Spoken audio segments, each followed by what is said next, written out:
Shalom, selamat pagi semuanya. Pak Hadi, apakah suara saya cukup jelas? Ya, suaranya jelas, Kak Edi. Jelas ya. Oke, saudara tetap semangat ya. Nah, kita sudah belajar tentang bagaimana kita punya visi satu-satu-satu. Nah, hari ini saya mulai akan membahas bagaimana kita mencapai visi itu dengan ya kita praktek 5 langkah ya atau 5 tahapan untuk mencapai visi itu. Nah, masih ingat visi kita 1-1-1, yaitu satu kompak merintis satu komsel dalam 1 tahun. Nah, saudara, mari kita pegang visi ini ya supaya kita kompaknya itu ya mempunyai visi, tujuan, goal. Kalau enggak, kompak kita pasti akan saudara bubar. Pasti akan ya enggak tahu seperti apa nanti muter-muter ya. Kita harus punya visi. Nah, saudara, bagaimana kita merintis satu kompak ya? Merintis satu komsel ya dalam 1 tahun lewat satu kompak ya tentu kita mesti bermultiplikasi, saudara. Nah, minggu yang kemarin kita sudah belajar, next kita lihat bahwa saudara untuk mencapai itu ya kita harus mengikuti 5 tahap pertumbuhan di dalam kompak, saudara. Nah, tahap yang pertama mengalami Tuhan dulu. Kemudian memenangkan jiwa, memuridkan jiwa-jiwa baru itu dengan SPK, multiplikasi kompak, dan yang kelima akhirnya kita memperoleh komsel yang baru ya, komsel yang baru. Nah, karena itu hari ini kita mau bahas langkah pertama dulu, saudara. Ya, tahap pertama, next kita mau bahas tentang kompak harus mengalami Kristus. Ya, jadi kalau kita nggak mengalami Kristus, saudara, kita nggak bisa bermultiplikasi. Ya, DNA-nya kompak itu adalah mengalami Kristus. Ya, nah kita mesti jadikan Kristus pusat di dalam kompak kita. Kalau Kristus bukan pusat, saudara, kompak itu nanti pusatnya program. Ya, pusatnya apa, saudaraku? Acara-acara. Ya, pusatnya, saudara, ya bukan lagi Kristus, tapi hal-hal yang lain. Nah, ini yang paling penting, saudara. Jadi kita mesti ngalami Kristus. Lihat ketika Andreas dan Yohanes ketemu dengan Yesus, langsung mereka mengalami Kristus. Mereka langsung cerita sama orang lain, bilang kami telah menemukan Mesias itu, Kristus itu. Kami telah berjumpa dengan dia. Nah, inilah saudaraku langkah paling penting, paling utama dari kompak. Nah, bagaimana kita mengalami Kristus, saudara? Nah, ingat, Kristus itu kita bisa alami, ya. Kita harus tahu dulu Kristus menyatakan dirinya lewat apa, saudara? Ya, Kristus dia adalah kasih, saudara. Jadi kalau kita, saudaraku, mengalami Kristus, kita harus mengalami love encounter. Ya, ngalamin perjumpaan dengan kasih. Ya, kedua, Kristus itu adalah kebenaran karena dialah firman itu, saudara. Maka kalau kita mau mengalami Kristus, kita harus mengalami ya truth encounter, ya. Truth encounter, saudara. Nah, Kristus itu dia mau menyatakan kuasa dan kehadirannya, saudara. Karena Kristus itulah kuasanya Allah. Ya, kuasanya Allah adalah Kristus itu sendiri, saudara. Nah, bagaimana kita bisa mengalami dia, saudara? Kalau kita mengalami power encounter di dalam kompak kita. Nah, 3 hal ini, saudara, kita mesti ngalamin. Ya, yaitu love encounter, truth encounter, dan power encounter. Nah, itulah yang kita bisa alami lewat agenda dari kompak. Ya, saudara. Makanya jalanin aja agendanya. tapi dengan pengertian yang benar. Ya, dengan berfokus kepada Kristus, saudara akan mengalami Kristus nanti. Ya, jadi apa agenda kompak? Masih ingat saudara, saling menggembalakan. Ya, nanti kita belajar ini. Bagaimana kita saling menggembalakan di dalam kompak. Ya, nah ini unsur pastoralnya, saudara. Ya, masih ingat? Yang kedua adalah saudaraku saling mengajar. Waktu kita saling mengajar, kita mengalami, saudaraku, ya truth encounter itu. Kalau kita saling menggembalakan, kita mengalami ya love encounter itu, saudara. Ya, nah waktu kita memenangkan jiwa bersama, saudara, kita fokus ya keluar bukan hanya ke dalam, kita mulai lihat kuasa Tuhan. Ya, karena Roh Kudus diberikan supaya kita bisa menjadi saksi. Kalau kita nggak mau jadi saksi, makanya Roh Kudus tidak kita lihat lagi kuasanya bekerja dengan dahsyat. Ya, makanya banyak kompak, nggak lagi lihat mujizat, nggak lagi lihat kuasa Tuhan yang luar biasa, di mana saudaraku orang mengalami jamahan Tuhan, lawatan Tuhan. Karena apa, saudara? Karena mereka fokus ke dalam terus, saudara. Nah, makanya kita mesti, saudara, fokus keluar. Ya, supaya kita ngalamin ya kuasa Kristus. Ya, yaitu Roh Kudus itu sendiri.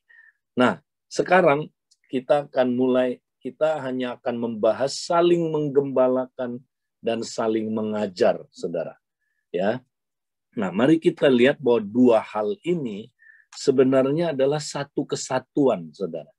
Jadi saling menggembalakan dan saling mengajar itu satu kesatuan. Dari mana kita tahu? Efesus 4 ayat 11, waktu dijelaskan 5 jawatan itu, saudara. Nah, jawatan gembala dan jawatan pengajar ya dikaitkan, disambung dengan kata dan. Ya. Jadi coba kita lihat ayat Efesus 4 ayat 11. Ya. Dan ialah yang memberikan baik rasul-rasul maupun nabi-nabi, baik pemberita-pemberita Injil maupun gembala-gembala dan pengajar-pengajar. Ya. Jadi kata dan di sini menghubungkan penggembalaan dengan pengajaran, saudara. Dua unsur ini ya dihubungkan dengan satu kata dan. Kata dan itu adalah kai. Ya, kai dalam bahasa Yunani, saudara, adalah kata sambung yang menghubungkan dua hal yang adalah satu kesatuan. Ya, makanya penggembalaan dan pengajaran itu satu kesatuan, saudara. Ya, tidak dapat dipisahkan. Jadi kalau kita menggembalakan, saudara, ya di situ kita juga mengajar. Ya, orang yang mengajar bukan sembarang mengajar aja, dia mengajar dalam kaitan menggembalakan. Ya, saudara. Nah, ini dua unsur penting. Jadi di dalam agenda kompak, saudara, saling menggembalakan dan saling mengajar itu bekerja sama, ya. Jadi nggak independen sendirian. Oh, saya lagi saling mengajar aja. Ya, mengajar apa? Apa cuman mengajar pengetahuan? Enggak. Kamu sedang mengajar sesuatu dalam kaitan menggembalakan orang itu. Ya. Demikian juga kalau engkau sedang menggembalakan, ya, engkau jangan bilang, oh saya lagi menggembalakan, lagi nggak ngajar. Enggak. Karena ketika engkau menggembalakan, engkau menemukan need, ya. Nah, itu yang diajarkan, ya. Diberi makan rohani orang itu sesuai dengan yang dia butuhkan. Jadi nangkep ya, saudara, penggembalaan dan pengajaran itu berjalan bersama-sama. Nah, dari mana kita tahu lagi? Ibrani 10 kita lihat, saudara. Nah, Ibrani 10 ini pertemuan gereja kan? Ya. Nah, ini pertemuan gereja yang unit terkecilnya. Ini bukan ibadah raya ya. Banyak orang pikir nih ibadah raya, saudara, bukan. Nah, saya nggak ada waktu membahas itu. Ya, karena akan panjang sekali membahas kata sunagoge itu ya, saudara. Tapi saya akan bahas jelas sekali ini bukan ibadah raya yang besar, Karena apa? Karena ada berapa kata saling di sini. 3 kata saling. Jadi ini nggak bisa diterapkan dalam ibadah 100 orang, nggak bisa. Ya, karena ada 3 kata saling. Gimana kita bisa saling memperhatikan kalau 100 orang kumpul? Susah lah saling memperhatikan. Gimana? Ya, jadi ini konteksnya nanti kalau saudara baca ya, ini bukan ibadah raya besar, bukan. Ya, tapi ini konteksnya adalah komsel atau paling ideal kompak. Ya, komsel dan kompak. Ini ayat buat komsel dan kompak, oke? Nah, inilah gereja mula-mula, makanya ketemu di rumah-rumah itu. Nah, yang di rumah-rumah itu baru bisa praktek ayat ini. Ya, saudara. Nah, perhatikan ayat 24. Dan marilah kita saling memperhatikan, supaya kita saling mendorong dalam kasih dan dalam pekerjaan baik. Nah, ini dia unsur penggembalaan, saudara. Marilah kita saling memperhatikan, caring satu dengan yang lain. Kalau kita ketemu jangan cuek, caring. Ya, kalau kita ketemu di kompak, kita mau care satu dengan yang lain. Ya, kita mau memperhatikan saudara kita. Kemudian ya, supaya kita apa katanya? Saling mendorong dalam kasih. Ya. Nah, nanti kita lihat penggembalaan itu berkaitan sama ya, kita saudaraku mengasihi. Ya, kita praktek kasih. Ya, dan kita saudaraku juga karena kita udah dikasihi Tuhan, kita mau mengasihi orang lain, saudara. Ya, dan dalam pekerjaan baik. Nah, ini unsur penggembalaan, saudara. Tiap kali kita ketemu, kata penulis Ibrani, kamu harus saling menggembalakan. Intinya itu, saling memperhatikan itu caring. Ya, kita care satu dengan yang lain, memperhatikan orang. Ya, karena kata memperhatikan itu adalah kata yaitu saya mau tahu hidup kamu. Saya mau care sama kamu. Ya, itulah unsur penggembalaan, saudara. Nah, kemudian ayat yang ke-25. Janganlah kita menjauhkan diri dari pertemuan-pertemuan ibadah kita. Ya, ini sebenarnya bukan pertemuan-pertemuan ibadah kita dalam arti kata ibadah raya. Ya, tapi kalau saudara perhatikan nanti, ya ini nggak ada waktu membahas ini bertemu dengan Kristus sebagai kepalanya. Itu maksudnya. Ya, bertemu dengan Kristus sebagai kepalanya. Ya, kamu harus terus bertemu apa? Ya, sunagoge. Ya, kita saudaraku bersekutu dengan sang kepala, itu maksudnya sebenarnya. Ya, nggak ada kata ibadah sebenarnya, saudara. Sunagoge, ya, berjumpa dengan Kristus, ya, sebagai kepalanya. Oke. Kemudian apa? Seperti dibiasakan oleh beberapa orang, ya, ada orang yang tidak mau, orang Yahudi itu, saudara, tidak mau, ya, sebagian orang Yahudi tidak mau bertemu dengan kepalanya, Kristus kepalanya, saudara. Dia nggak mau. Ya, kenapa, saudara? Karena mereka belum percaya Yesus sebagai Tuhan, kepala gereja itu, saudara. Ya, mereka belum percaya itu. Ya, seperti dibiasakan oleh beberapa orang, ada orang yang mulai terpengaruh juga, tidak mau lagi bertemu dengan Kristus sebagai kepalanya. Ya, tetapi marilah kita saling menasehati. Nah, ini dia. Dan semakin giat melakukannya menjelang hari Tuhan yang mendekat. Ya, saudara, hendaklah kita saling menasehati.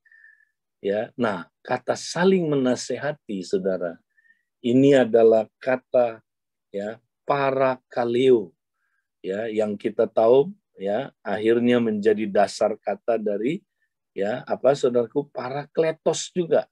Ya, dasar katanya sama. Inilah parakletos. Nah, parakaleo, saudara, itu artinya apa, saudara? Artinya bisa dua, saudara. Ya, yaitu meneguhkan, menasehati, menghibur. Nah, ini yang pertama, saudara. Ya, sekali lagi apa? Meneguhkan, menasehati, menghibur. Inilah bernubuat sebenarnya, saudara. Saling menasehati itu sebenarnya saling bernubuat, saudara, maksudnya. Ya. Nah, tapi unik kata saling menasehati juga bisa berarti saling mengajar, saudara. Saling memberi instruksi, saling mengajar. Ya, makanya teman-teman Protestan lebih cenderung menerjemahkan bernubuat itu adalah menyampaikan firman. Ya, nggak apa-apa, saudara ya. Ini dua unsur. Kalau teman-teman karismatik lebih ke saling menasehati itu saling bernubuat. Dua-duanya ada kebenarannya, saudaraku ya. Karena kata ini memang artinya itu, saudara. Bisa dua arti. Bisa artinya bernubuat, bisa artinya mengajar. Mengajar firman, saudara. Bisa. Nah, kalau kita gabungkan, ya mungkin maksudnya lebih tajam lagi adalah mengajar secara profetik, saudara. Mengajar yang profetik, sehingga orang itu twing dapat pencerahan gitu, saudara. Ya, saling mengajar yang profetik. Ya, nah itu yang mungkin saya usulkan, saudaraku. Nah, kita lihat, saudara, jadi di dalam pertemuan gereja, ya, unit terkecilnya, ternyata di dalam Alkitab, saudara, kita disuruh saling memperhatikan, ini menggembalakan, dan saling menasehati, saudara, yaitu saling menyampaikan pengajaran secara profetik. Nah, saudara, dua ini adalah pertemuan yang dilakukan oleh gereja mula-mula. Ya, dan ini nggak bisa besar, nggak bisa di ibadah raya. Paling ideal di komsel atau kompak, saudara. Nah, jadi komsel atau kompak, kita perhatikan ini, saudara. Kita kalau saling bertemu itu, saudara, ini yang menjadi, saudaraku, cara kita, saudaraku, ya, saling menggembalakan dan saling mengajar. Nah, sekarang kita mau lihat bagaimana ya saling menggembalakan itu. Nah, ayat ini kita udah pernah bahas, saudara. Jadi saling menggembalakan itu kita mau temukan apa definisi penggembalaan. Ya, kalau kita mau temukan ya definisi penggembalaan yang paling tepat, belajar dari gembala agung kita. Siapa? Yesus. Yesus adalah gembala agung kita, saudara. Satu kali dia bilang, saudara, sama Petrus, Petrus, apakah engkau mengasihi aku? Petrus bilang, ya Tuhan, aku mengasihi engkau. Terus Tuhan bilang apa? Gembalakanlah domba-dombaku. Ya, gembalakanlah domba-dombaku. Petrus, kalau engkau mengasihi aku, ini wujud nyatanya. Kalau engkau mengasihi aku, gembalakanlah domba-dombaku. Ya, jadi saya mau tanya sama saudara lagi di kompak. Saudara mengasihi Tuhan Yesus? Hah? Mengasihi. Ya, apa buktinya? Buktinya ini, gembalakanlah jiwa-jiwa di kompak, saudara.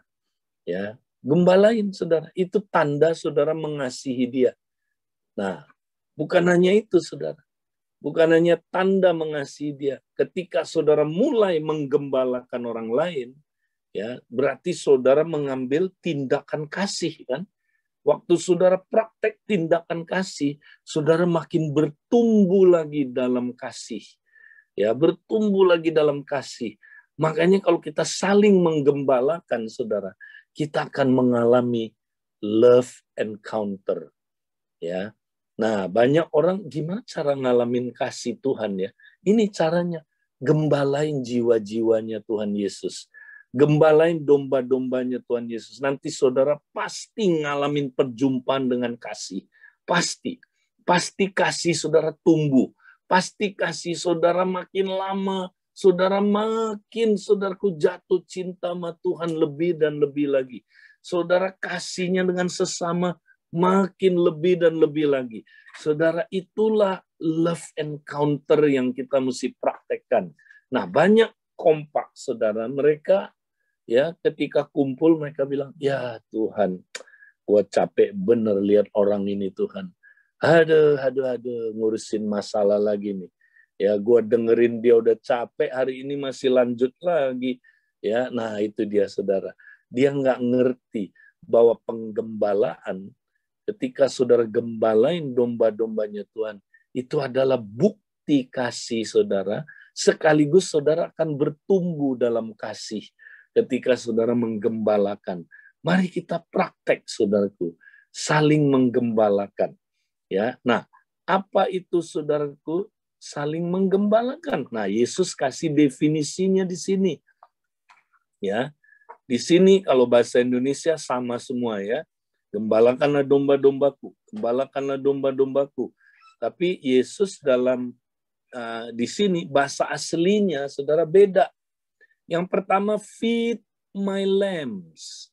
Ya, apa? Kalau engkau mengasihi aku Petrus, ya beri makanlah anak-anak dombaku.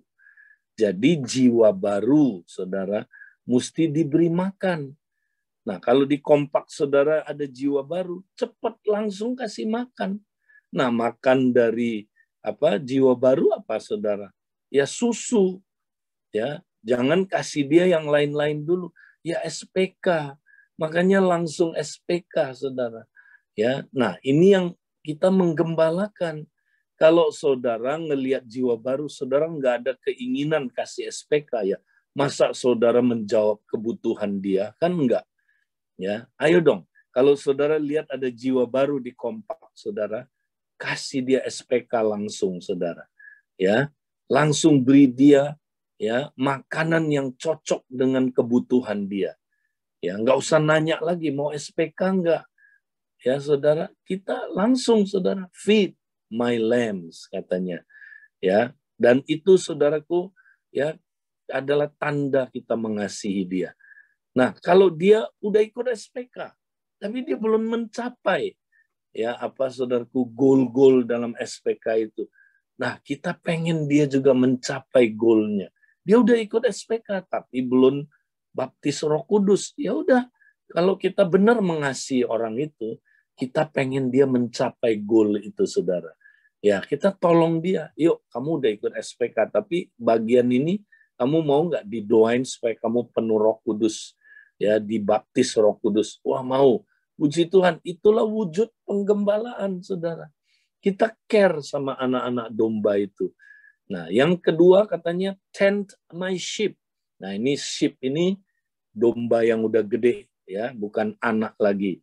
Nah, kalau domba yang udah gede tadi mesti dipelihara, diperhatikan yang tadi itu, saudara. Dipelihara. Tend itu dipelihara. Itu artinya gini, yang tadi kata tadi diperhatikan, dombanya diperhatikan, dipegang-pegang, ya sehat nggak ya domba saya ini? Ya itu gembala lakukan biasanya, saudara. Kenapa dia kurus?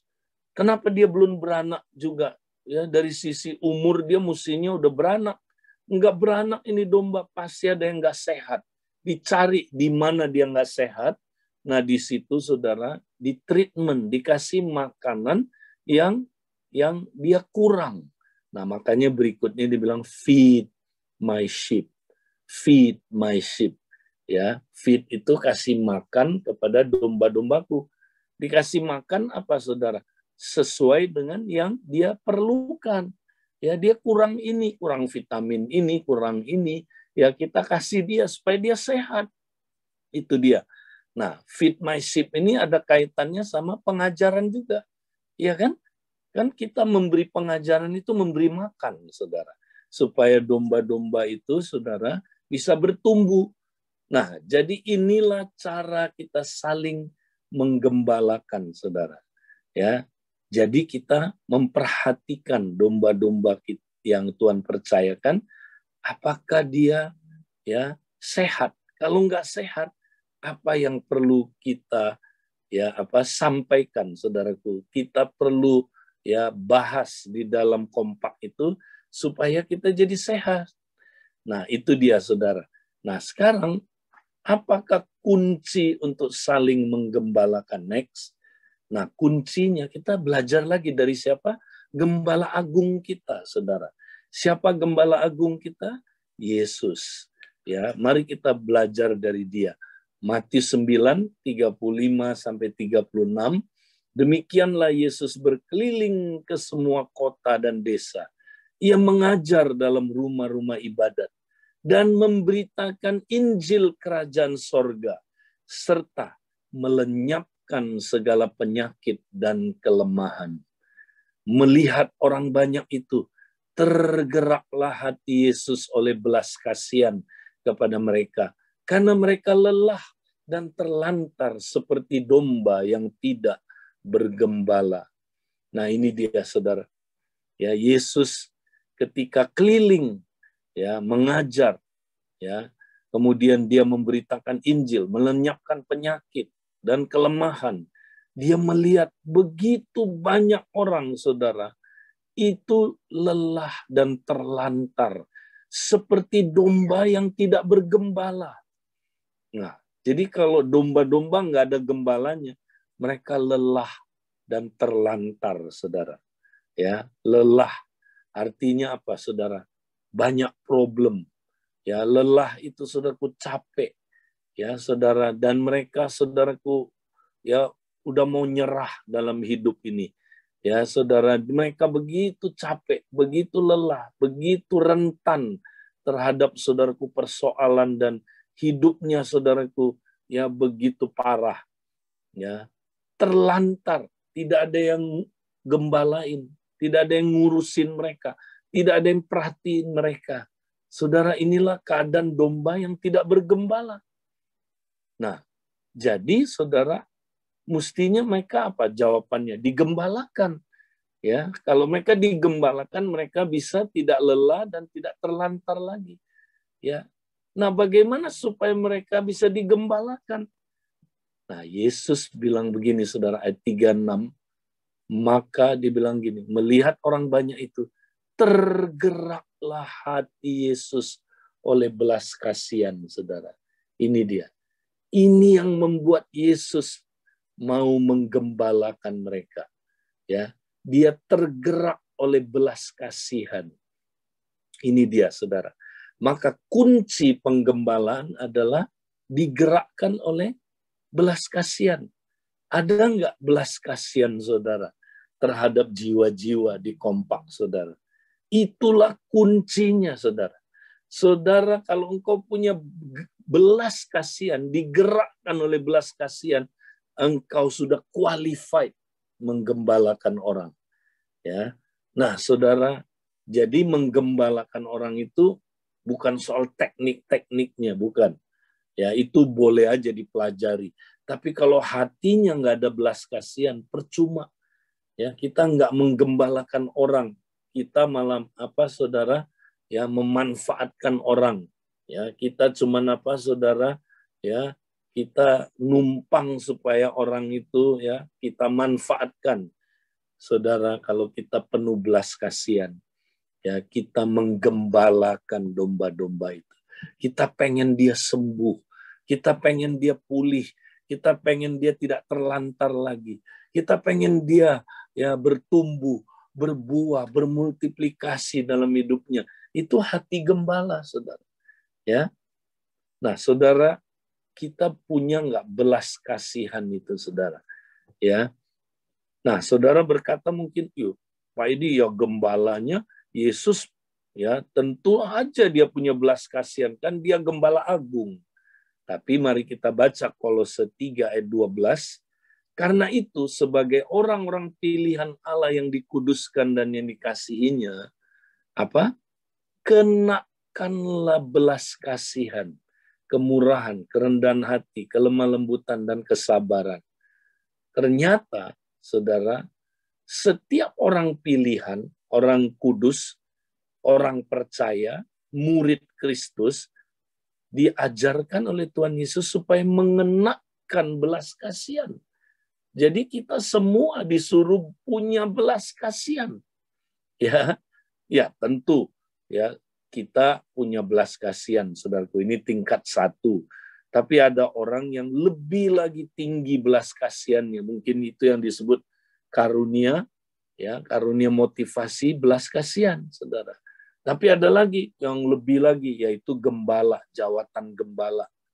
Ya, nah saudara, tapi tiap orang bisa mempunyai belas kasihan, dan kita disuruh kenakan belas kasihan itu.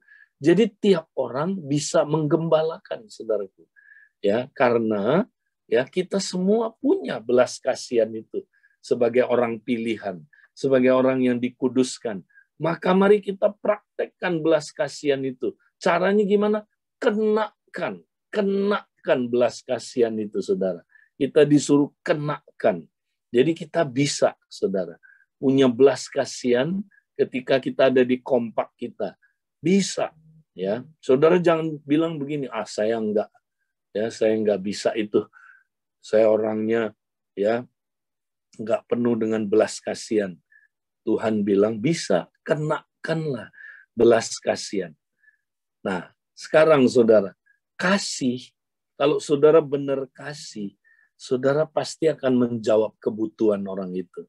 Ya, kalau saudara punya kasih.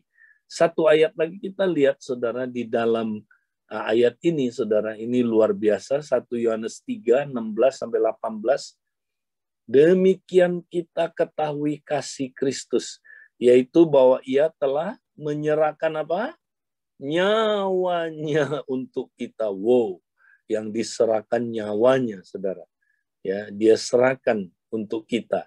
Jadi kita pun wajib menyerahkan nyawa kita untuk saudara-saudara kita. Kita wajib, saudara, menyerahkan nyawa kita. Nah, bagaimana ini, saudara? Ya, ini kan jarang diajarin ya di gereja sekarang. Ya, kalau saudara ya wajib menyerahkan nyawa saudara kepada saudara-saudara kita. Saya pikir cuman istri, Pak Edi. Enggak, saudara-saudara kita. Ya, anggota kompak kita wajib menyerahkan nyawanya. Ya. Aduh, Pak Edi, kita mesti berkorban dong ya. Kalau saya mah bukan berkorban. Saya suka korbanin orang, Pak Edi ya. Nah, itu dia, saudara. Ya, tapi gereja mula-mula enggak, saudara. Mereka ya rela menyerahkan nyawanya untuk saudara-saudaranya. Nah, gimana praktek ini, saudara? Saya yakin ini enggak langsung kita bisa praktek ini, saudara. Benar, enggak langsung. Petrus aja, saudara, awal-awalnya, saudara, dia mau menyerahkan nyawanya, ya kan? Belum bisa, dia masih jatuh bangun, bahkan dia menyangkal Yesus, ya. Tapi terakhir, saudara, dia benar-benar menyerahkan nyawanya, saudara. Ya, dia mati disalib terbalik, saudara. Nah, saudara, kok bisa dia? Ya, karena memang inilah disebut pemuritan. Kita perlu belajar terus, saudara, menyerahkan nyawa kita ini. Ya, belajar, nggak bisa langsung itu, saudara.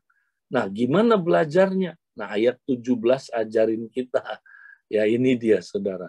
Ayat 17 bilang, barang siapa mempunyai harta duniawi dan melihat saudaranya menderita kekurangan, tetapi menutup pintu hatinya terhadap saudaranya itu, bagaimanakah kasih Allah dapat tetap di dalam diri dia? Ya, artinya ya kasih Allah, gimana kasih Allah itu tetap di dalam dia?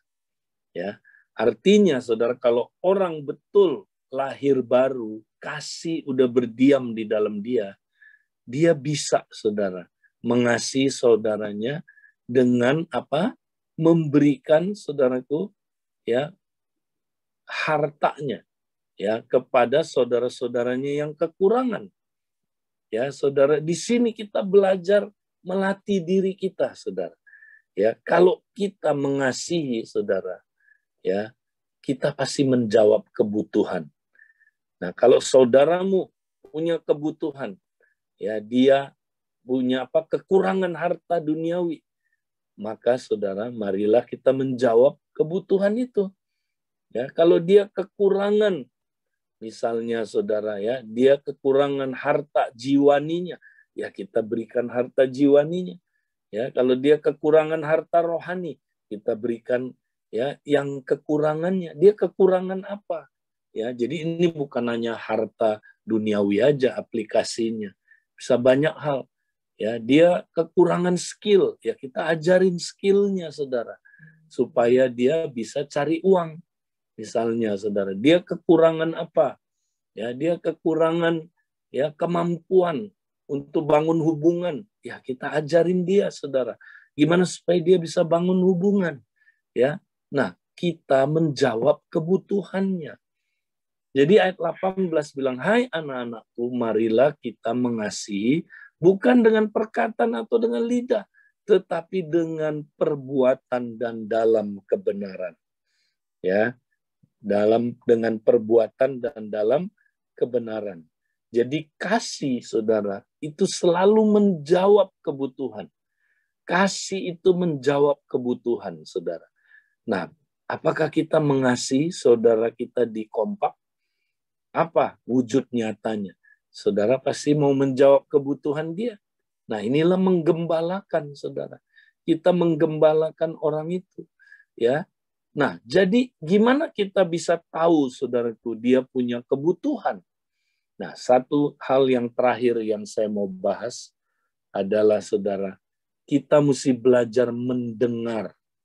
Nah, ini penting sekali, saudara. Mendengar adalah kunci menemukan kebutuhan. Kenapa banyak Kompak, saudara? Ya, tidak ada saling menggembalakannya. Pertama tadi karena nggak ada belas kasihan, nggak praktek belas kasihan, nggak mengenakan belas kasihan. Ya, kedua, nggak mendengar, ya, nggak mendengar seorang akan yang lain. Ketika kita mendengar, saudara, itu dahsyat banget. Kita pasti bisa menemukan keperluan kebutuhan orang itu. Ya, Yakobus 1 ayat 19 bilang, hai saudara-saudara yang kekasihku kasih, ingatlah hal ini. Ingat. Setiap orang hendaklah cepat untuk mendengar, tetapi lambat untuk berkata-kata, dan juga lambat untuk marah. Nah, ini penting ini, saudara, ayat ini. Kita disuruh cepat mendengar, ya, lambat berkata-kata, dan lambat untuk marah. Kalau kita enggak, saudara, kita terbalik. Kita cepat berkata-kata, di Kompak, pokoknya aku mesti ngomong. Ya, ngomong terus, saudaraku, tapi enggak pernah mau mendengar.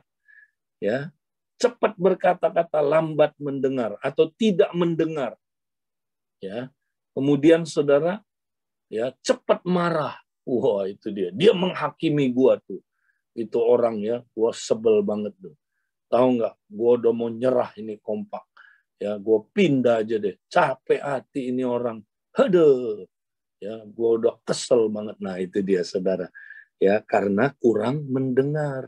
Jadi Kompaknya kayak begitu, saudara. Ya.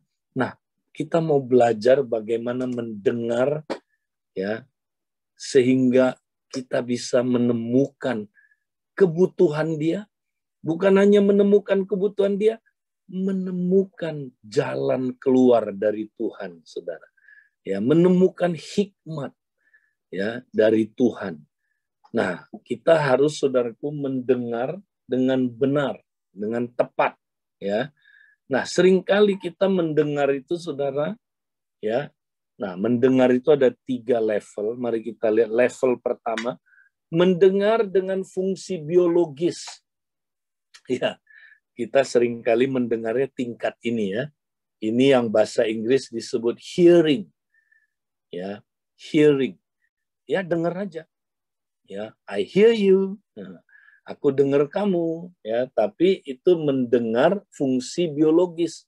Ya, dengar suara aja. Ya, dengar, aku sih dengar Pak Edi istri, ya, dia cerewet loh Pak Edi. Suaranya itu loh, melengking terus. Gua dengar sih dia. Nah, itu mendengar fungsi biologis. Oke. Gua dengar tuh di Kompak gua kemarin. Wih, kacau-kacau orangnya, ya. Waduh, parah Pak Edi. Ya, gua dengar tuh. Kacau banget, masalah melulu. Ya. Nah, itu dengar dengan fungsi biologis, saudara. Nah, kalau saudara mendengar dengan fungsi biologis saja, nah kecenderungannya nanti saudara ngalamin ini nih. Ya, saudara akan cepat marah, ya, dan kemudian saudara nggak akan menangkap kebutuhan apa-apa dari orang itu. Ya, saya kasih contoh, saudara. Tiap kali kita dengerin orang, saudara, kita sebenarnya denger 3 suara. 3 suara dengerin, saudara. Ya, pertama, mestinya kita dengar suara Tuhan melalui dia. Oke. Kedua, kita bisa dengar kebutuhan-kebutuhan dia. Dia coba mengkomunikasikan sesuatu, ya, itu kebutuhan-kebutuhan dia, apa yang coba dia komunikasikan orang ini. Ketiga, nah ini yang paling kita sering dengar, yaitu suara self-talk kita. Suara pikiran bawah sadar kita yang negatif. Misalnya ya, ini contoh saya. Saya suka merasa dihakimi, saudara. Itu saya waktu belum sembuh, saudara, suka merasa dihakimi, diserang. Ya, nah, jadi waktu saya dengerin suara istri saya, saudara, ya, kalau saya cuma mendengar dengan fungsi biologis, yang saya dapat, saya cepat marah tadi itu, saudara. Ya, marahnya dari mana, saudara? Karena yang saya dengar bukan suara dia, ya. Yang saya dengar bukan suara Tuhan lewat dia. Yang saya dengar adalah suara pikiran bawah sadar saya. Kamu dihakimi, kamu dihakimi. Jadi kata-kata yang dia sampaikan, walaupun dia nggak maksud menghakimi, ya saudara, yang saya dengar dia menghakimi saya. Wow, yang saya dengar dia mau coba tekan saya. Yang saya dengar adalah dia mau coba, ya, menguasai saya. Nah itu saudara yang saya dengar. Akibatnya apa? Akibatnya saya cenderung menyeleksi yang saya dengar. Yang saya nggak suka dengar, saya nggak mau dengar. Saya belagak dengar, tapi sebenarnya nggak dengar, ya saudara. Nah itu kita sering gitu kan, saudara. Kalau di kompak ini orang nyerang saya nih. Waduh, kurang ngajar dia nyerang saya di hati kita kan gitu.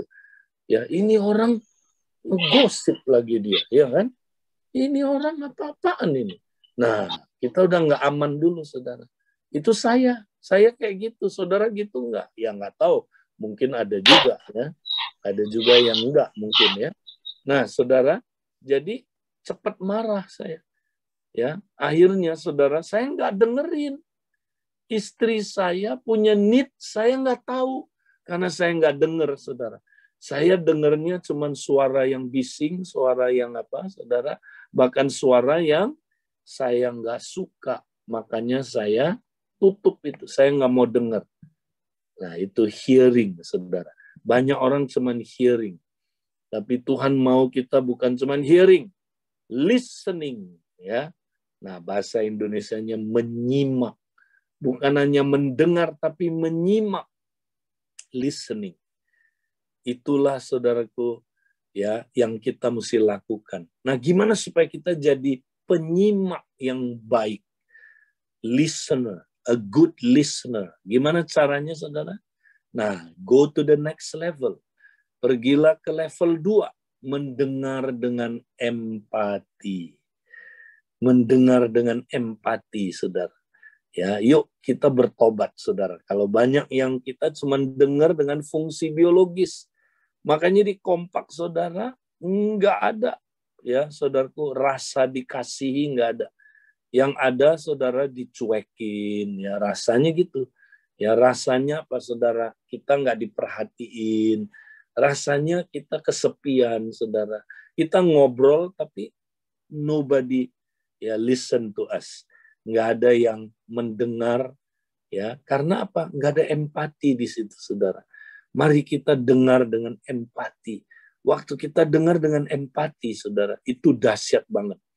Saudara bisa menemukan kebutuhan dia, saudara. Oh, dia itu ya butuh ini. Aduh, kita nggak tahu ya, dia ngomong begitu. Memang kesannya dia kayaknya orangnya, ya, dia cerewet, agak ulang-ulang, ya, tapi sebenarnya ada sesuatu need yang dia perlu, ya, dia perlu kesembuhan, dia perlu pemulihan, ya. Nah, kita nggak menemukan itu karena kita nggak empati. Kita udah menghakimi dia dulu. Ya, kita nggak listening with empathy, saudara. Mari kita praktek ini, saudara. Nah, tapi ada satu tingkat yang lebih tinggi lagi, saudara. Mendengar dengan hati Bapa. Ini dia, saudara. Ini yang saya mau saudara praktekkan. Ya, inilah yang disebut kenakanlah belas kasihan itu, saudara, yang dari Bapa. Kenakan belas kasihan yang dari Bapa. Saudara, ketika saudara mendengar di posisi Bapa, saudara bukan hanya empati, lebih dari empati. Saudara mendengar di hadiratnya Allah. Mendengar di hadiratnya Allah sambil koram deo, saudara. Apa yang terjadi, saudara? Saudara bukan mendengar dengan empati secara manusiawi aja, tapi saudara mendengar dengan hatinya Bapa. Sehingga saudara juga dapat hikmat bagaimana nanti saudara problem ini bisa selesai. Tuhan akan kasih hikmat. Jadi dalam pembicaraan kita sangat luar biasa. Sehingga terjadi, saudaraku, pemenuhan kebutuhan yang benar-benar dia butuhkan. Ya, Bapak memberi hikmat jalan keluarnya. Nah, saudara, mari kita praktekin ini, saudara. Jadi, kalau kita praktekin ini di kompak, keren kompaknya, saudara. Pasti saudara ngalamin love encounter, truth encounter. Ya, saudara akan ngalamin ini. Ya, nah truth encounter kita udah belajar, yaitu kita sharing firman pakai skor, saudara. Ya, pakai skor kita sharing firman. Jadi saudara, ya kita saling mengajar dan saling menggembalakan itu, saudara, itu satu kesatuan. Jadi bisa aja saling mengajar, kita mendengar, saudara. Kita mendengar dengan empati. Makanya tolong saling mengajar itu jangan ya kita apa, saudara, kita cuek. Oh, ini giliran dia lagi ngajar. Ya, gua lagi ngapain? Lihat gadget. Ya, nggak ada empatinya. Nah, maka saudara pengajarannya nggak bermanfaat karena saudara tidak mendengar dengan hati. Ya, mendengar dengan hati Bapak itu. Ya, mari kita, saudaraku, saling menggembalakan, saling mengajar. Ini satu kesatuan. Ya, nah kalau di kompak biasanya saya anjurkan, saudara, ada waktu-waktu tertentu kita pakai untuk saling mendengar aja. Ya, jadi misalnya ya ada 2 orang kali itu di hari kompak, kita suruh dia cerita aja. Nah, kita semua praktek mendengar, menyimak dengan hati Bapak, saudara. Dengerin sampai kita nemuin need-nya dia, ya. Dan dari situ, saudara, orang itu akan, banyak sekali hal yang dia akan alamin. Akan ngalamin breakthrough, kesembuhan, pemulihan, kebutuhannya terjawab, saudara. Ya, orang itu anehnya gini, saudara. Kalau orang didengerin dengan empati, saudara, nanti pikiran-pikiran bawah sadarnya yang dia udah lupa, saudara, bisa keluar sendiri. Itu ajaib banget. Keluar, itu di buku saya Transformasi Hati, ya. Nah, saudara, itu keluar sendiri. Banyak sekali kesaksian. Didengerin aja, ketemu, saudaraku, akar persoalannya. Ya, nggak usah banyak-banyak, saudaraku, teknik-teknik yang canggih-canggih dalam konseling, ya. Saudara, dengerin aja, keluar nanti. Keluar, bahkan ada yang, tiba-tiba Tuhan bawa dia ke masa kecil, ya, waktu dia pernah dibuang, ya, dilecehkan, ya, waktu dia pernah, saudaraku, mau dibunuh di kandungan mamanya. Bisa keluar itu, saudara, hanya lewat mendengar dengan empati. Nah, kalau saudara mau tahu apakah saudara sudah mendengar dengan empati, tanya orang yang saudara dengerin. Tanya dia gini, tadi ya, kamu merasa apa waktu saya dengerin kamu? Kalau dia bilang, ya nggak merasa apa-apa sih ya, kayaknya dingin-dingin aja. Berarti saudara, ya wajahnya kayak mendengar. Tapi sebenarnya saudara nggak empati. Nah, ini perlu belajar, saudara. Belajar, yaitu kenakan belas kasihan. Belajar kenakan. Ya, kenakan belas kasihan itu. Ini mesti belajar. Ya, nggak otomatis, saudara. Kita makanya sering-sering kompak juga kita saling dengar aja, saudara. Saling dengar ya. Nah, itu luar biasa, saudara. Akan menolong kompak kita ngalamin ya truth encounter, power encounter. Ya, nanti kita akan bahas, truth encounter, love encounter. Nanti kita akan bahas lagi power encounter-nya. Oke? Baik, saudara-saudara, saya pikir itu yang saya mau sampaikan dan saya mau kembalikan kalau mungkin masih ada waktu beberapa menit ini tanya jawab. Silakan Pak Hadi, saya kembalikan. Ya, oke, teman-teman, kalau ada pertanyaan bisa open mic ya, ataupun bisa tulis di room chat. Ya, Kak Edi, kadang-kala kan kita merasa saya itu karunianya bukan mengembalakan gitu ya, atau saya karunianya itu bukan mengajar ya. Jadi ya itu bukan saya banget lah gitu ya. Jadi ya saya nggak perlu untuk mengembalakan ataupun saya nggak perlu untuk mengajar gitu. Saya fokus dengan karunia saya aja gitu. Bagaimana Kak Edi? Ya, jadi sama juga dengan bernubuat. Pak Edi, saya bukan nabi, saya nggak punya karunia bernubuat. Tapi Alkitab bilang, ya semua kamu boleh bernubuat seorang lepas seorang supaya kamu belajar dan diteguhkan. Jadi tiap orang juga disuruh bernubuat kan, walaupun dia bukan orang yang berkarunia nubuat atau nabi ya, tapi semua orang disuruh bernubuat. Nah, sama juga tadi saya udah buktikan ya kan, bahwa setiap orang percaya, orang pilihan Tuhan itu disuruh kenakanlah belas kasihan. Jadi kita bisa menggembalakan karena kunci menggembalakan itu belas kasihan. Ya. Jadi kita bisa menggembalakan walaupun nanti ada orang yang lebih tinggi kadar belas kasihannya. Nah, itu orang yang punya ya karunia motivasi belas kasihan ya. Tapi ada lagi yang paling tinggi yaitu gembala. Ya, artinya gini, setiap orang minimum harus belajar menggembalakan, saling menggembalakan seorang akan yang lain. Ya, walaupun dia bukan ahli, tapi minimum harus belajar saling menggembalakan. Nah, tapi yang keren gini, Di. Kalau semua kompak itu sama-sama, semua sama-sama punya belas kasihan barengan dengerin orang itu keren banget. Ya. Nah, nanti itu orang akan mengalami benar-benar ya pengalaman yang luar biasa karena didengerin dengan empati. Ya, dia bisa sembuh, dia bisa pulih, kebutuhannya bisa terjawab, bahkan bisa terjadi mujizat-mujizat yang luar biasa. Ya, ketika kita mendengarkan sama-sama, dengerin orang itu. Karena waktu kita dengerin sama-sama, itu nilainya sama dengan Yesus sendiri yang mendengarkan. Ya, oke.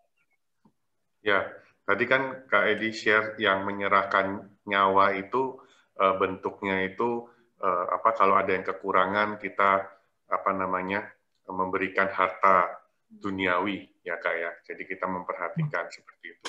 Nah, cuma kadang-kadang ada salah satu teman gitu ya berkata kalau kita berbuat seperti itu, sebenarnya kita sedang membuat dia itu bukan bergantung sama Tuhan, gitu ya, bergantung sama kita, bergantung kepada manusia, gitu ya. Jadi bagaimana Kak antara kita memperhatikan, memberikan bantuan, gitu ya, supaya orang itu tidak bergantung kepada kita, tetapi kalau kita nggak bantu pun, kalau orang yang punya belas kasihan tinggi, pasti kan kepinginnya bantu gitu ya. Nah, tapi kalau yang mungkin karunianya bukan gembala, dia bilang biarin aja dulu gitu ya, supaya orang ini nanti berurusan sama Tuhan dulu gitu ya, berharapnya bergantungnya sama Tuhan. Nah, itu gimana itu Kak? Iya. Jadi firman Tuhan itu selalu ada yang namanya paradoks. Paradoks itu bukan bertentangan, tapi sesuatu yang kelihatannya bertentangan tapi beda konteks. Arti ya. Nah, artinya gini. Misalnya di sini kan misalnya di sini dikatakan apa? Kita harus memberi. Kalau kamu memberi, ya tidak usah minta kembaliannya, tidak berharap kembali. Pinjam juga begitu, ya kan? Nah, tapi jangan lupa ada ayat lain bilang kalau orang tidak bekerja, jangan dia makan. Nah, dua-duanya kelihatannya itu bertentangan, kelihatannya. Tapi bukan bertentangan, beda konteks, ya kan? Nah, tapi dua-duanya perlu dipraktekkan, ya kan? Tergantung konteksnya lagi apa. Misalnya orang udah mau mati, saudara. Aduh, udah susah banget. Ya, masa kita nggak mau nolong, saudara? Ya kan? Ya udah kita beri aja tanpa minta kembali, ya kan motifnya. Karena udah mau mati, gimana? Oh, nggak bisa makan, ya kan? Nah, itu Alkitab bilang kita beri. Ya, tapi di sisi lain, kalau ada orang yang minta-minta terus, motifnya minta-minta. Ngerti ya? Itu apa dari rumah ke rumah dia minta-minta terus ya. Dan dia malas, tidak mau bekerja. Nah, ini orang mesti diajarin kebenaran yang tadi, ya kan? Kamu kalau nggak bekerja jangan makan, ya kan? Jadi konteksnya beda. Tapi ini yang disebut paradoks ya. Nah, jadi makanya ayat ini bilang begini, ayat 18. Anak-anakku, marilah kita mengasihi bukan dengan perkataan atau dengan lidah, tapi dengan perbuatan dan dalam kebenaran. Ya, jadi kita mengasihi bukan hanya dengan perbuatan, tapi juga dalam kebenaran. Artinya, ya kita bukan melakukan sesuatu melanggar kebenaran, ya kan? Jadi salah satu kebenarannya kan tadi, kalau dia minta-minta terus, nggak mau kerja, nggak benar kan itu kan? Nah itu jangan diturutin kalau dia kayak begitu terus. Dia mesti diajarin ya bagaimana tidak dikasih ikannya, tapi dikasih pancingnya, gitu. Tapi tetap memberi kan, kita tetap memberi, tapi kita beri pancingnya, bukan ikannya. Nah, tapi konteks lain, ada orang udah mau mati, aduh, memang dia susah banget, masa kita biarin aja. Iya kan, nggak ada makanan. Nah, itu konteksnya lain kan. Jadi kita mesti tahu kapan ya ini konteks apa, ini konteks apa ya. Jadi bukan berarti kita ya nanti dimanfaatin terus kita punya apa karunia belas kasihan itu ya itu intinya begitu sih. Oke. Ya, oke. Makasih Kak Edi.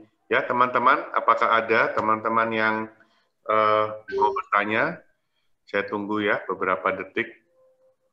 Kalau ada, silakan bisa langsung open mic-nya. Mau nanya Kak Edi.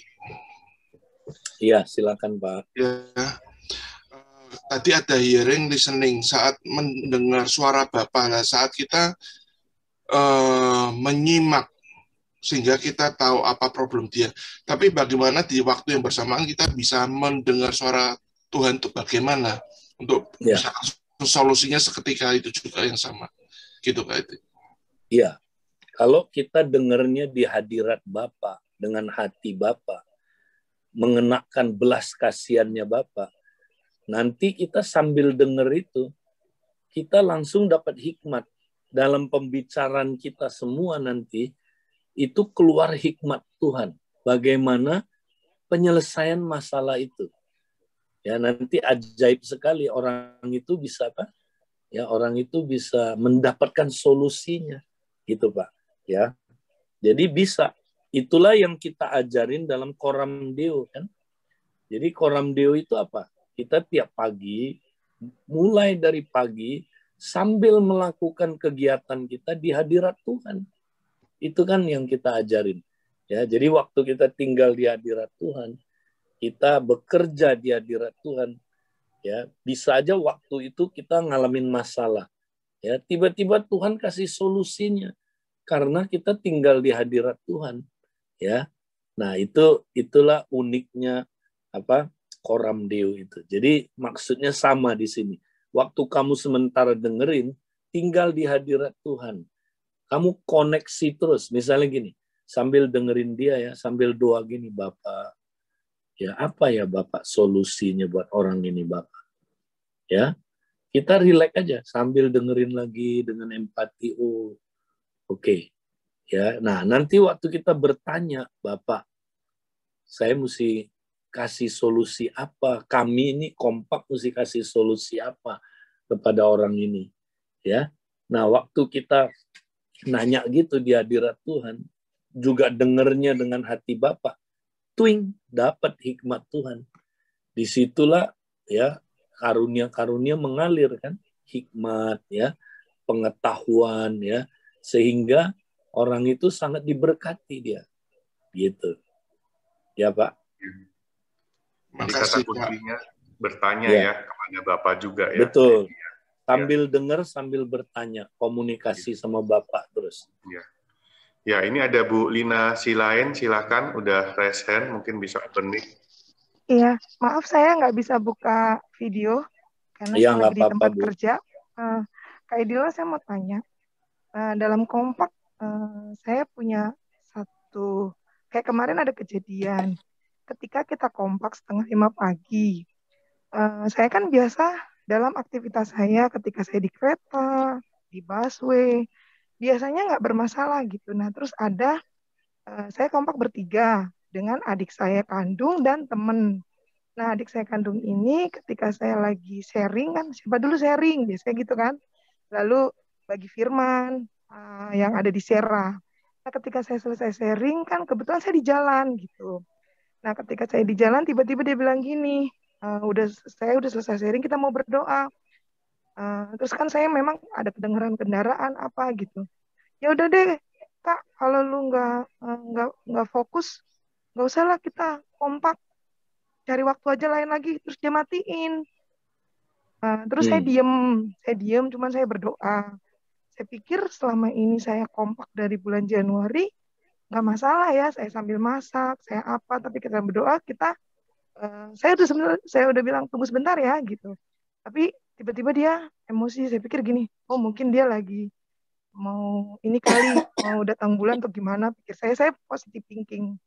Tiba saya dalam perjalanan mau ke rumah duka, ada saudara yang meninggal, saya di mobil, terus ditelepon kembali untuk kompak gitu kan, itu sudah jam 6, pikir saya udah selesai kompak, terus dia ngomong lagi, ya kan, tapi maunya kalau memang kita mau ini fokus sama Tuhan, kita nggak boleh begitu.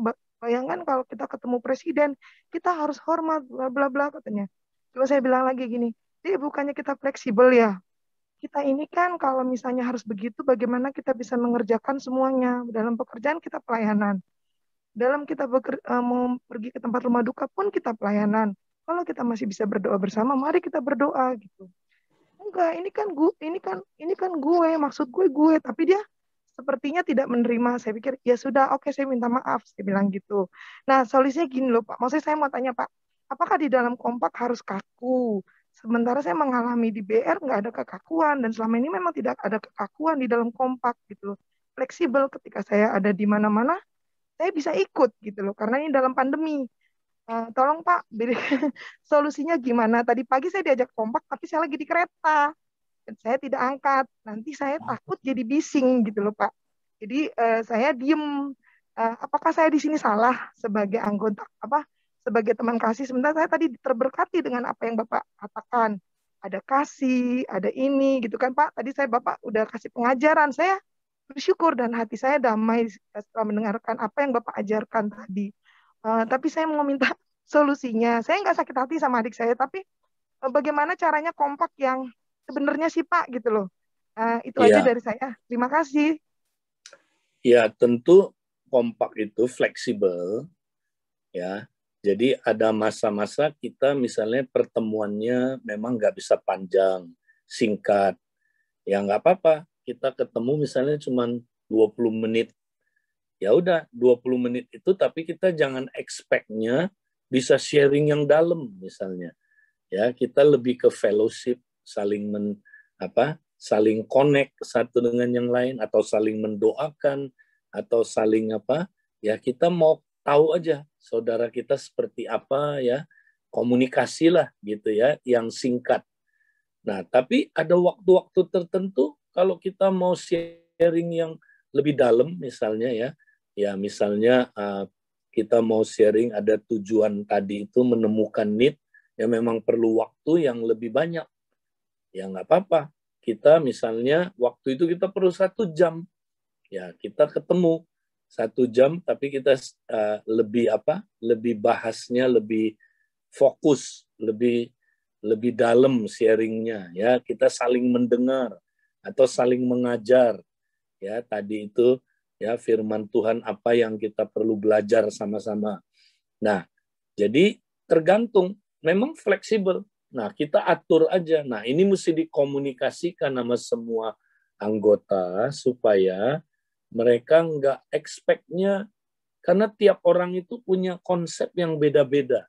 Ya, apa itu kompak? Tiap orang punya ide-ide yang beda-beda, apalagi yang baru ikut dia punya konsep-konsep kompak itu dari yang dia pikirkan gitu ya. Dia pikirkan ya misalnya kayak tadi acara-acara serius misalnya.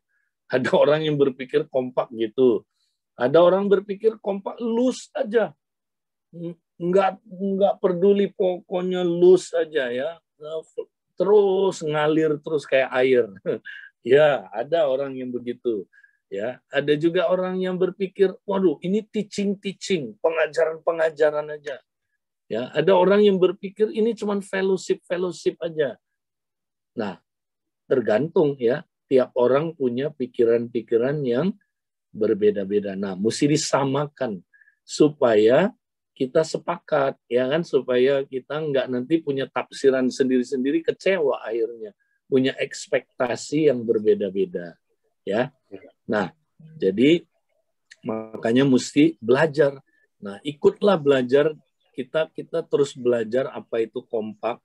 Ya, tiap pagi kita ada pengajaran-pengajaran yang memperlengkapi supaya jelas kompak itu apa, ya, dan mau kemana, saudara, arahnya, ya. Jadi itu masukan saya buat Ibu. Oke? Ya. Jadi kata kuncinya dikomunikasikan dan disepakati ya, Bu Linda ya. Iya, Pak Hadi. Kedepannya bisa lebih mulus lagi. Ya, Terima makasih. kasih. Ya, ini ada satu pertanyaan dari Bu Suyen. Bagaimana jika seorang yang kita seseorang itu sudah mendapatkan empati dan mendapatkan solusi, tetapi pribadi tersebut masih belum mau membuka diri untuk orang lain, gitu, Kak. Maksudnya membuka diri untuk orang lain itu? Kurang jelas nih. Bu Suyen mungkin bisa open mic kalau memungkinkan, Bu Suyen bisa lebih jelas. Ya, Pak Hadi, makasih. Ya, maksudnya seseorang itu yang dia dapatkan gitu, Pak Edi, solusinya, terus saat lagi tanya jawab, untuk lagi mendengar, dia tahu bahwa oh dia begini-begini, tetapi dia sendiri maksudnya belum berani gitu loh menunjukkan diri dia kepada teman-teman yang lainnya, masih menutup diri gitu loh, terus masih belum pede kayak gitu, Pak Edi. Apakah seperti itu benar dapat empati itu berjalan seperti itu? Apakah begitu, Pak Edi? Iya, kalau dia memang orang yang pernah terluka, ya tentu dia dia dulu punya trauma, misalnya terbuka itu trauma.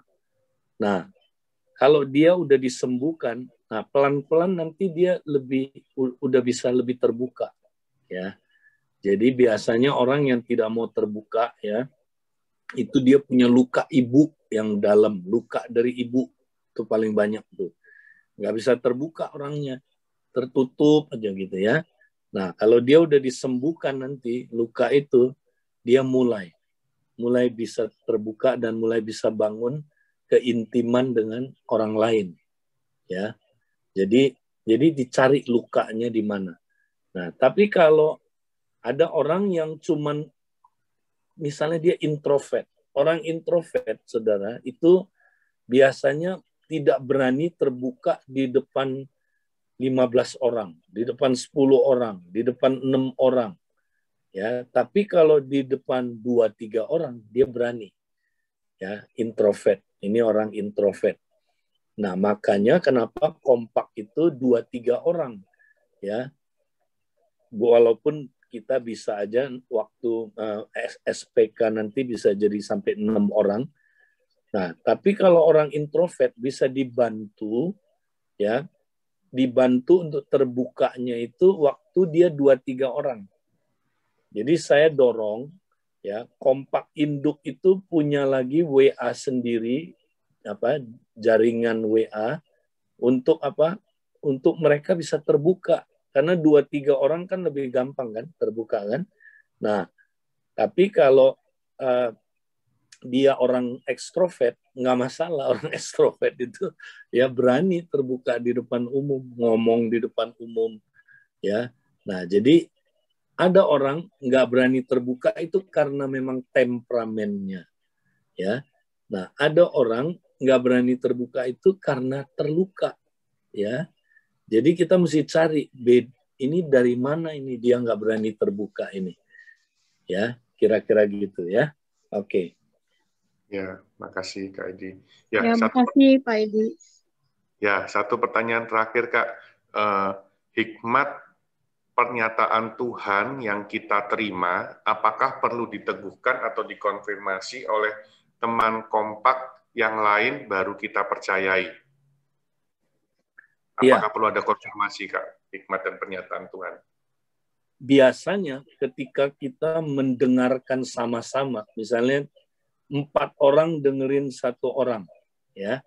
1 orang ini sharing didengerin 4, tapi 4-4-nya punya empati semua, dengerin dengan hati Bapak apalagi. Nah, waktu mereka dengerin itu, nanti dia nyambung sendiri. Itu aneh. Nanti yang mereka kasih solusinya itu nyambung semua.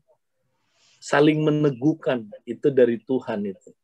Bisa beda-beda dapatnya, tapi kayak komplit gitu buat orang itu ya. Nah, itulah luar biasanya pelayanan tubuh. Jadi ini keren kalau kita praktekkan. Ini pelayanan tubuh, saudara. Ya, jadi nggak bergantung sama 1 orang sakti. Enggak. Di situ mengalir hikmat Tuhan. Ya, dari kepala, sang kepala ngalir ke tubuhnya. Wah, ini keren sekali. Ya, gitu. Ya, akan ada saling peneguhan gitu. Ya. Oke, makasih Kak Edi buat sharingnya, Kak Edi.